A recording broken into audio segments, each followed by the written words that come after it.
So close பண்ண உடனே எதுக்காக க்ளோஸ் பண்ணீங்கன்ற ஒரு கொஸ்டின் நீங்க எக்ஸ்பிளைன் பண்ணியிருந்தாலும் ஸ்டில் அது நீங்க இப்ப சொன்னா நல்லா இருக்கும்.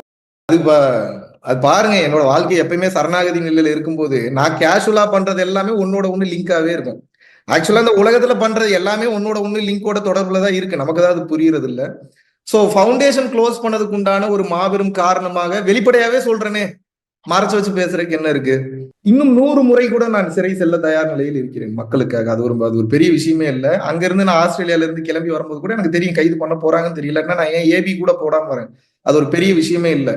ஆனா நம்ம யாருக்காக இவ்வளவு தூரம் போராடுறோமோ அவர்களிடமே வந்து பாத்தீங்கன்னா பெரிய மாற்றங்கள் இல்லை. இதை நான் வெளிப்படையாவே சொல்லணும்னா என்னோட கண் கூட நாம் வந்து தகுதி இல்லாத பல நபர்களுக்கு மிகவும் சக்தி வாய்ந்த யோக ரகசியங்களை வந்து வெளிப்படுத்தி விட்டோம் என்ற அந்த ஒரு குற்ற உணர்ச்சி வந்து வர ஆரம்பிச்சிருச்சு. காரணம் என்ன அப்படின்னா, மறைபொருளாகவே இருப்பது எல்லோருக்குமே ரொம்ப ரொம்ப நல்லது.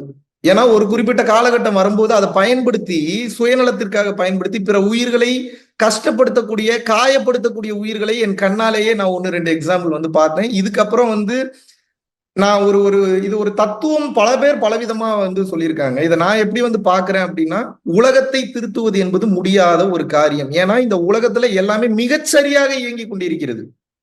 அது ரமணர் வந்து முன்னாடியே சொல்லிட்டாரு. அது நம்ம படிச்சு புரிஞ்சு வச்சிருந்தனே தவிர இத்தனை வருடங்கள் உணராமல் இருந்தேன். இப்ப உணரும் போது வந்து அது புரியுது. இங்க நமக்கு பண்றதுக்கு ஒரு வேலை இல்லை. அது கரெக்டா ஒவ்வொரு வேலையும் நிகழ்த்தி கொண்டிருக்கிறது.